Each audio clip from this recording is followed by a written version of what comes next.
Well, what do you know about the musical life of the swamp? Now, that's the question that audiences will have answered at Oscillations, part of the 2025 Cluster Festival, which is in full swing across Winnipeg.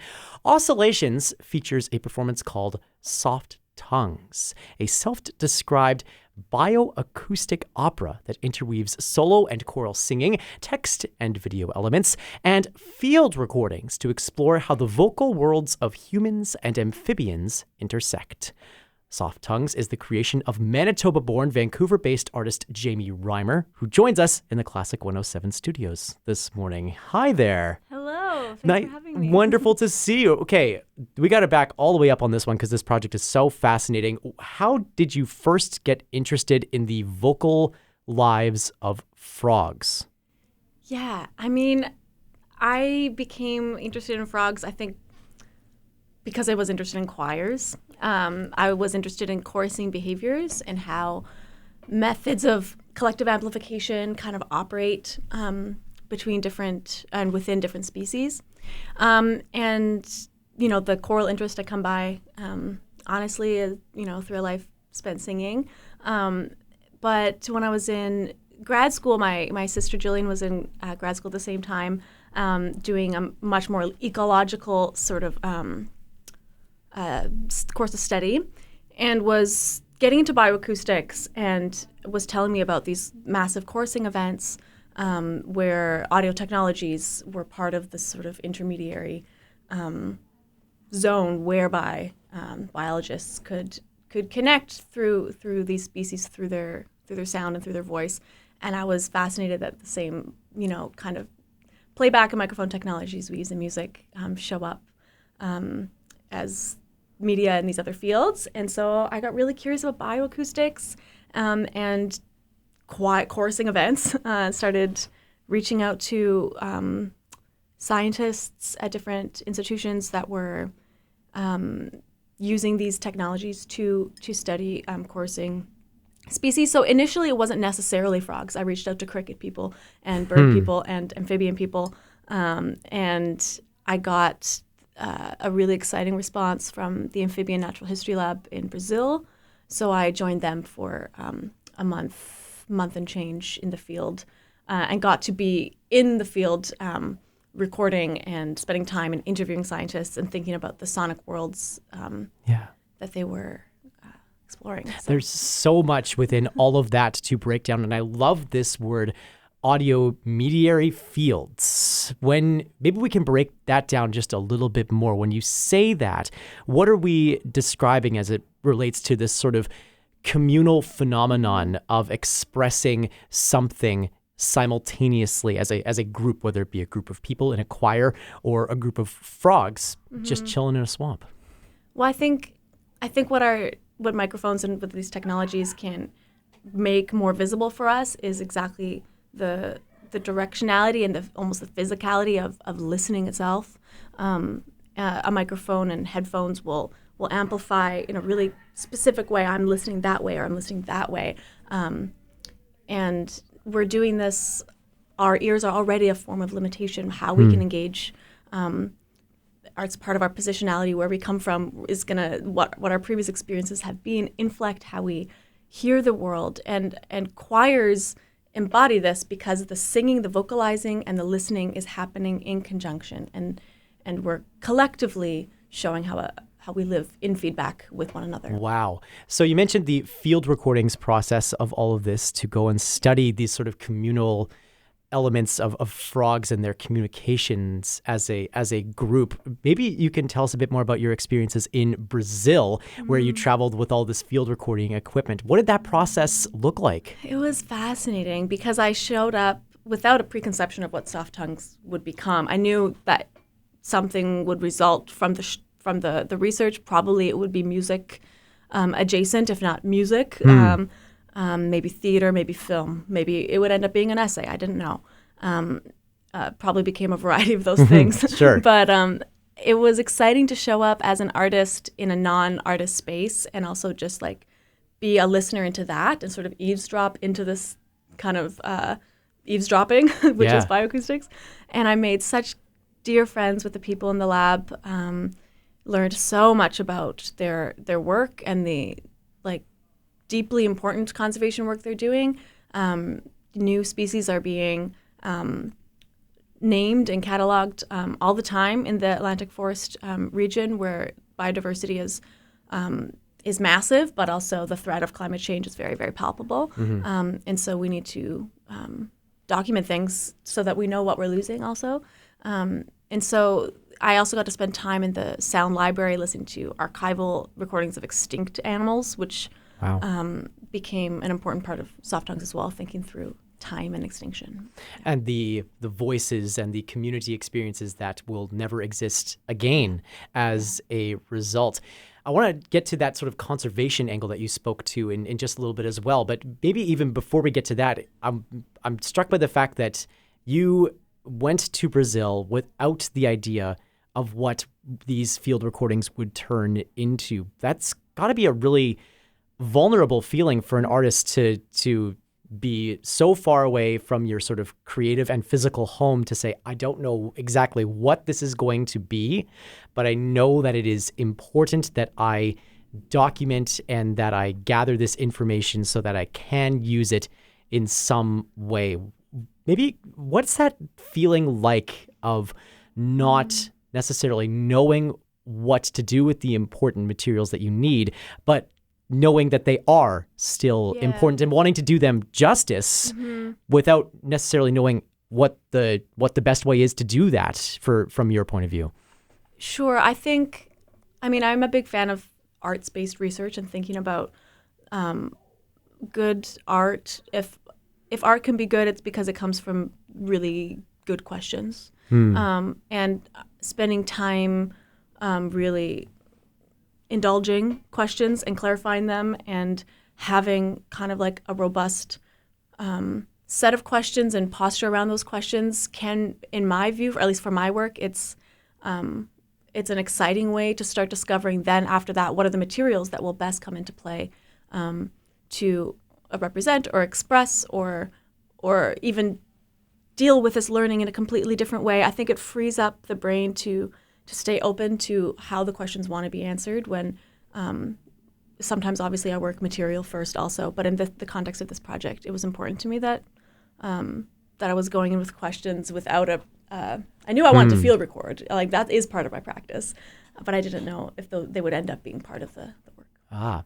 So then you're in the rainforest, you're cataloging all of these sounds. When people come to see Soft Tongues, they're going to be met with a lot of amphibious noises that perhaps they have never encountered before. What maybe is one noise that when you first heard it, you were like, yep, that's it. That is the frog sound that I need to have as part of Soft Tongues. Yeah. The species, you'll hear a lot of species in Soft Tongues, but the one that moved me in an immediate kind of way where I was like, oh, this project is music, is a species called Boana faber. I'm not sure how my pronunciation is, but it's colloquially called a hammer frog. And we have to field record at night because they're night singers. And we had arrived at the study spot the first night to make our recordings. And we first arrive and it's like silent because your presence, everyone kind of drops. And then the first kind of species in that swamp to come in, it's like they kind of start ordering in from like almost like bass up to soprano. Wow. They sing and they fill out the frequency range so that they can be heard. And the first one that came in was this like deep drumming, and I fully like looked at my friend and was like, is there like a drum circle nearby? Like this is gonna get in the way of our recordings. They're like, no, that's the frog. Like, wow. That percussion is the frog. And he goes for a bit, and then the mids come in, and then the highs, and you're like, this is an orchestra. I'm in the water listening to an orchestra. What an incredible image. And the fact that audiences here in Winnipeg get to experience this as well. Alongside, we mentioned that there's some choral elements from a human side involved in this production as well. We talk about joining together as a group to sing together. And we've heard about that as frogs now with this experience out in the rainforest, but now also this experience for people as well. How do you join the two communities so that they can all join together as one creation within this project? Well, the original production, the fully staged production, has an ensemble of vocalists in the work as well, that at times they're singing in imitation, in sort of antiphony with the field recordings. At times they're singing in what feel like kind of choral traditional sounds. But the production that I'm bringing this week is a solo version. So you'll hear the choral elements are thanks to layering and technology. Sure. The fullest configuration of the work for me is with live choir. Yeah. Which we'll maybe hear at some point down the road, I am sure. So. What do you hope that a Winnipeg audience takes away from having seen Soft Tongues and the shared nature between humans and amphibians that it portrays? We share this planet. We are very quick to decimate the habitat, the wetland habitats that frogs need, and they are endangered. About 40% of all frog species on the planet are at risk of extinction, and the species around this province as well are important and many of them threatened creatures. And I think if we can have an experience where some of these sounds are made strange in a way, then we can bring that listening to the places we call home as well. This is the latest performance that you're giving of Soft Tongues. It's been performed in a variety of places, both in your home city of Vancouver, but also here in Manitoba. One performance that is rather striking to me right now is the fact that you performed Soft Tongues at the Art in the Wild Festival last September in Flin Flon, a place that we're all thinking about a lot this week with ongoing wildfires and evacuation orders. And as we witness that devastation caused by the fires in northern Manitoba, what do you think Soft Tongues maybe teaches us about the things we need to do to communicate? And you were touching this a little bit before, listening to nature and how to commune with it to build a better planet for all creation. Yeah, I've been thinking about that. Obviously, having just been in Flin Flon last summer and sending love and courage to all those affected right now there. I think a kind of imagery that I draw on a lot in Soft Tongues is that of prophecy, of sort of this how choir imagery or even like the language of speaking in tongues, how these vocalizations are ones which are very earthy and present, but also which call forward a time to come. Amphibians are shapeshifters across world mythologies. They move between air and water, and yet absorb into their bodies the pollutants of the world. They kind of take on this kind of climate grief.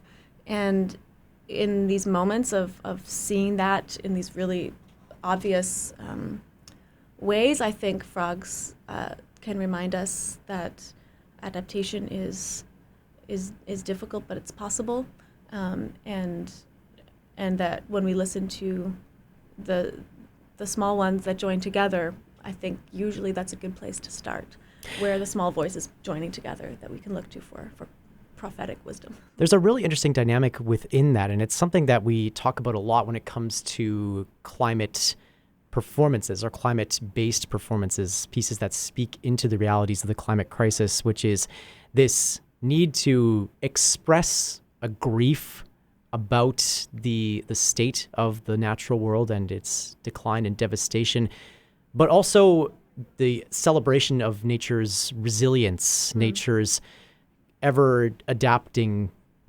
nature. Where does Soft Tongues fall on that spectrum for you? I think Soft Tongues is about listening to what is live. And frogs are singing now. Yes, I've frozen some of them in time with my microphones, but they are out there singing, and that opera, that dramatization of what is now happening is available. That is data about what is happening live that we can sense with our ears and our bodies. And so, yes, I put it into like a little capsule so that you really have to bathe in it for a second. But I think it's calling us to attend our ears to a protest song that is ongoing, but also a sort of, it's not only protest, it's also a celebration of life, of pleasure, of procreation. Like frogs their singing is usually a mating chorus, and paying attention to mating choruses, singing amidst the trials of living in this world is also hopeful. You talked a little bit before about the ways in which these animals kind of take on the pollutants in their habitat, or they absorb the realities maybe of the world around them. And it's striking watching you talk about this show, Jami, how much, even in the way you were holding your hands, obviously the radio can't see this, but it's striking that like you're stretching your fingers in the way like a frog might as it's crawling up as it's crawling up a tree, and you've got the green nail polish on, which of course helps that image a little bit. How have you been changed by this project as an artist, and what sorts of things do you think you can do now, say now about the climate and the world through your art that maybe you didn't before you took that leap of faith and went down to Brazil to tape these extraordinary creatures? I mean, I'm not sure that I can say very much about the climate, but I really think that including and collaborating with science, because a lot of people do have things to say about the climate, and the orientation of our ears is the thing that I get to play with. And so if I can think critically about how we orient our listening and whose voices get to be centered, both the frogs, but also you will hear the voices of scientists in the work, and they are aestheticized voices. This is not a piece of scientific research. I'm not doing science, but I hope to point that like their work also has as an artful component to it, and we should not only live in silos and expect that conservation will just like happen over there and art will happen over here. We do need to point the microphone at each other. Not the bearer of the information, but the amplifier of the information. Soft Tongues is part of Oscillations, which takes place at the West End Cultural Center on June the 6th. Doors open at 7:30. The performance also features Rihanna, as well as Los Dias Floreados and Carol Ann Bourne. Jami Reimer, creator of Soft Tongues, this has been an absolute joy to hear about your project, and all the best for the performance. Thank you so much. Thank you.